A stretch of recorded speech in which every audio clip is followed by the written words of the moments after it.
Peter Ogden, Senior Fellow at Center for American Progress. You've also served at the White House National Security Staff as Director for Climate Change and Environmental Policy, and are in good place to reflect on what's happening on the US side. So happy to hear. Well, thank you, and thank you. Thanks for having me here today.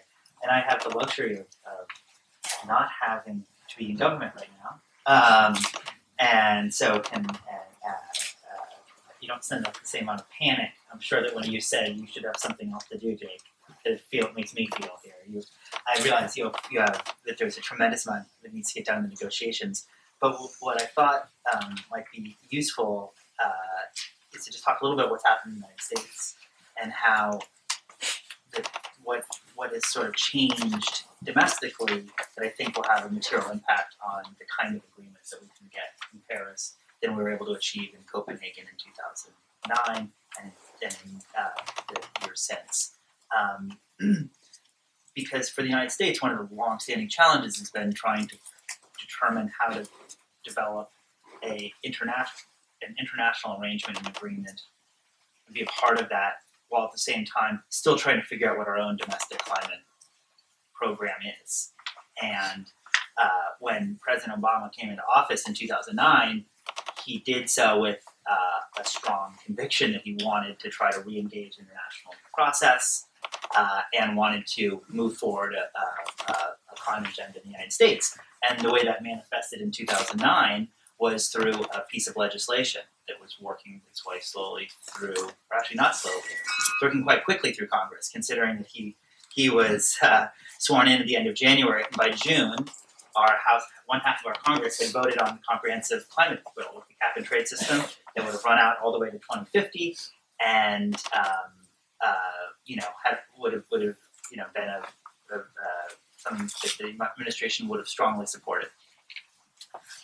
And when Copenhagen came, the bill was not final. It was still not been passed in the Senate, but it was still very much alive. And it came time to determine what our commitment would be for Copenhagen. So the administration's challenge at that point was to figure out, okay, we don't want to get in a situation where our domestic commitments and our international commitments aren't mutually reinforcing, where they're not they don't complement one another. And so the target that was derived for Copenhagen was designed to mirror what was going to happen, we had hoped, in the legislation moving through Congress. So that the 17% target identified in the Copenhagen Accord, the U.S., a 17% reduction below 2005 levels by 2020, was going to match up with the legislation. That legislation then stalled in the Senate the following year.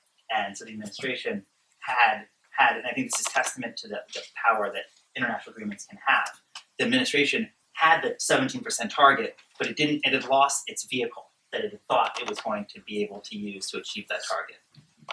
And there was never any hesitancy about whether or not, or a question as to whether or not the United States would then say, well, I guess it's not our fault anymore, we can't do 17%. That was not the approach. The administration determined we have to find another way to get back onto that path. And I think if you sort of look back now, or maybe even say a year ago, over what happened in the United States in that intervening 5 years, is the climate story is one of how that got built back together and assembled, so the United States is back on the path, and with much more certainty now going into Paris than it had going into Copenhagen of what its future policies look like in this space. And some of that, what has occurred in the intervening period, happened not at the national level, but at the subnational level. So we have major states that, in the absence of comprehensive climate legislation, still wanted to go forth and set their own targets. We actually have 32 or 38, two-thirds roughly of our states have their own clean, renewable standards and targets in place.